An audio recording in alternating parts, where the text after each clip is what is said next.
मुतनाज़ा election जो है ये पाकिस्तान को तबाही, अफरा तफरी और अनारकी की तरफ धकेलेगा। हमें इसमें आगे खड़े होना चाहिए और ये इलेक्शन ये इलेक्शन होंगे, ये इलेक्शन ज़रूर होंगे, लेकिन अपने वक्त पे होने चाहिए। और दूसरा ये है कि ये तमाम स्टेक होल्डर्स की जो है वो मर्जी से और कंसेंसस से होना चाहिए। पाकिस्तान मुस्लिम लीग नून एक सियासी जमात के तौर पे असरे हाज़र और इस वक्त जो नज़रिया, जो पॉलिसी रखती है, उसके मुतल्लिक पार्टी की चीफ ऑर्गेनाइजर, सीनियर नायब सदर और पार्टी की कायद मरियम नवाज साहबा आपसे तफसीलन बात करेंगी। मैं सिर्फ एक बात इस मुअज़्ज़ज़ और मोहतरम कन्वेंशन के शुरका, जिन्होंने हर मौके पे कौम की रहनुमाई की है और कौम को सही रास्ता दिखाया है, मैं सिर्फ एक बात आपके सामने रखनी चाहूँगा कि ये जिस मुतनाज़ा अंदाज से इलेक्शन करवाने की कोशिश हो रही है, ये कहा जाता है कि शायद हम इलेक्शन से जो है वो अवॉइड कर रहे हैं। हमने हमेशा इलेक्शन लड़े हैं और हमेशा इलेक्शन जीत कर ही और वोट की ताकत से बरसे इक़्तिदार आ रहे हैं। हम कभी सिलेक्ट नहीं हुए। हम इलेक्शन से घबराने वाले लोग नहीं हैं।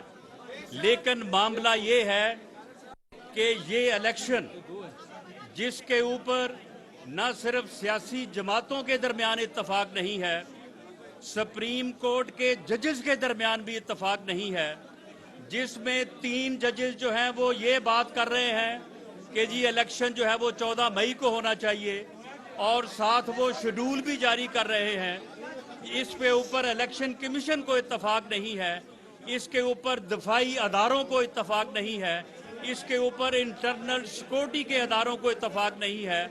और इसके बावजूद कि 4 जज जो हैं वो इसके खिलाफ और 3 जज जो हैं वो इसके हक में फैसला दे रहे हैं।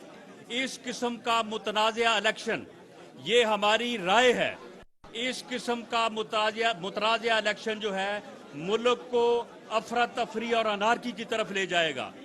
इससे पहले 2 इलेक्शन, 1971 का इलेक्शन जिसने इस मुल्क को 2 लफ्ज़ किया और 1977 का इलेक्शन जिसने इस मुल्क में कलाशनकोफ का कल्चर लेके आया, जो इस मुल्क को वो मुजाहिदीन पहले और आज के दहशतगर्द वो कल्चर लेके आया।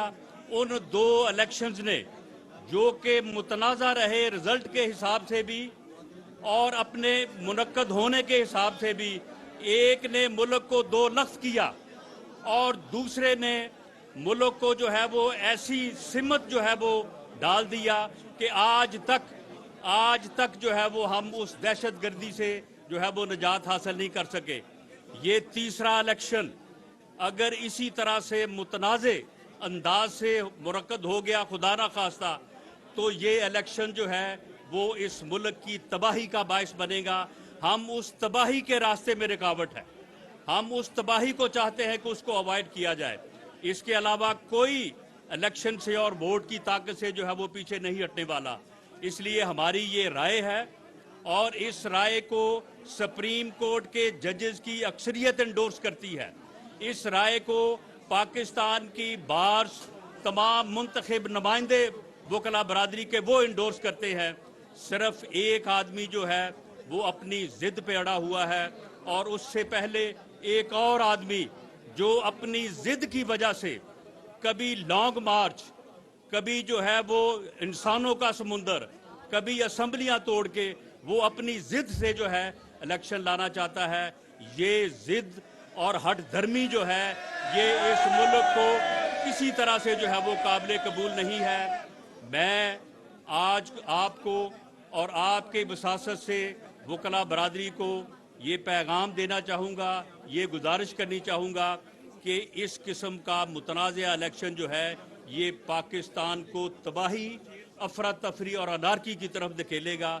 हमें इसमें आगे खड़े होना चाहिए और ये इलेक्शन होंगे, ये इलेक्शन जरूर होंगे, लेकिन अपने वक्त पे होने चाहिए। और दूसरा ये है कि ये तमाम स्टेक होल्डर्स की जो है वो मर्जी से और कंसेंसस से होना चाहिए। पाकिस्तान जिंदाबाद, वकला बरादरी पाइंदाबाद।